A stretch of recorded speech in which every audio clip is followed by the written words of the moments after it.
Have you ever been absolutely 100% certain about something you saw or maybe remembered, only to realize later your mind completely fabricated it? It's a crazy feeling, right? Well, in this explainer, we're going to treat that feeling like a crime scene. We're diving into a brilliant piece of comparative philosophy from Sri Jayatirtha's work to see exactly how ancient schools of thought tried to solve the ultimate mystery, the nature of error. How do we actually define what we know, and what happens when our minds trick us? Let's get right into it. Okay, so let's start by looking at what cognitive psychologists and ancient philosophers might call the ultimate crime scene of the mind. Picture this. You're walking along a gorgeous beach, you look down and your heart leaps, right? You see a shiny, valuable piece of silver sitting right there in the sand.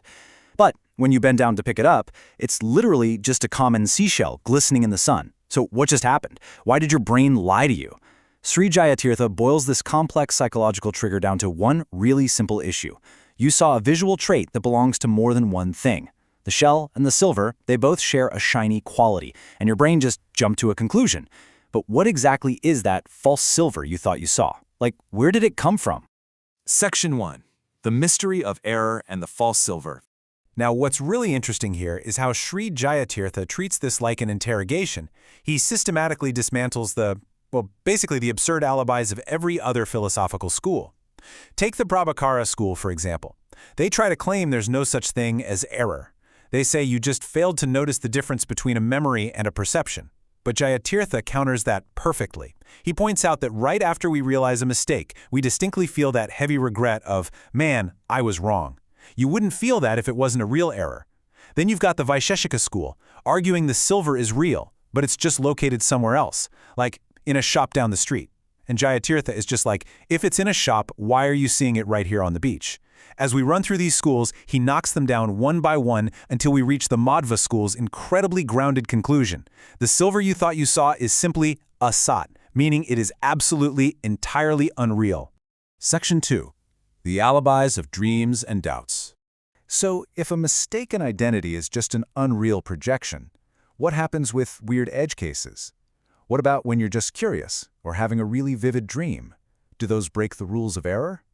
This is where Jayatirtha brilliantly clears up the psychological clutter. The Vaisheshika school tries to argue that simply wondering, hey, what species is this tree, is a special type of wrong knowledge. But Jayatirtha says, no, that's not an error at all. That is literally just curiosity or doubt. And dreams? This is absolutely fascinating. When you see an elephant charging at you in a dream, the concept of the elephant is coming from real internal memories.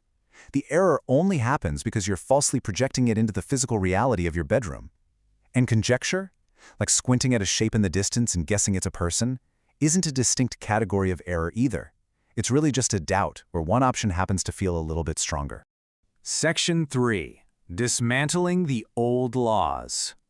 Let's move to how this builds into an incredibly energetic takedown of how these other famous schools try to define knowledge itself, which is known as pramana. First up, in the cross-examination, the prabhakaras. They define knowledge as experience, but they completely exclude memory.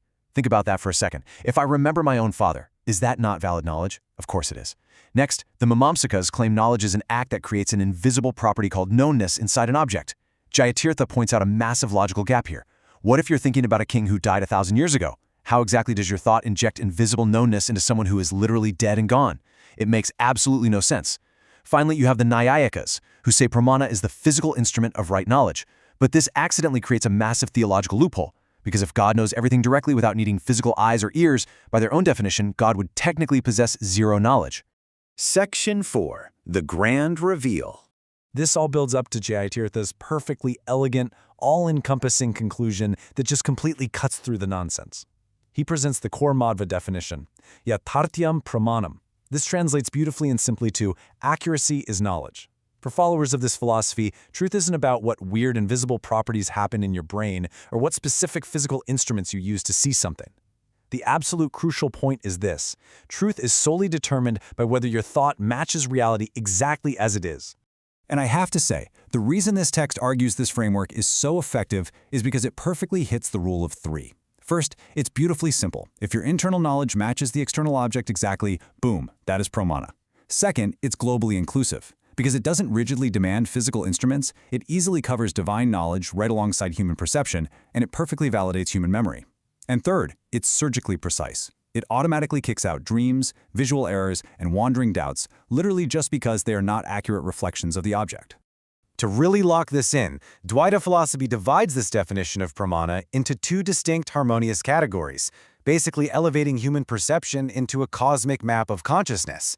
First, you have Kevala pramana. This is the pure knowledge itself, the absolute exact match between your mind and reality. Then, the second category is Anu pramana. These are simply the instruments or tools we humans use to actually acquire that pure knowledge. We're talking about direct perception, logical inference, and valid verbal testimony.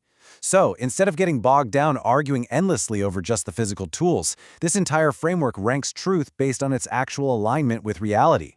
So, what does this all mean for us? This explainer argues that true knowledge requires a rigorous, unflinching alignment with reality. We are constantly navigating a world absolutely full of assumptions and internal projections. It's like a giant puzzle we're trying to solve every single day. So, I'm going to leave you with this to chew on as you go about your day. Are your personal truths, your daily assumptions and judgments, are they truly matching reality? Or are you, without even realizing it, just seeing silver and seashells? Think about it.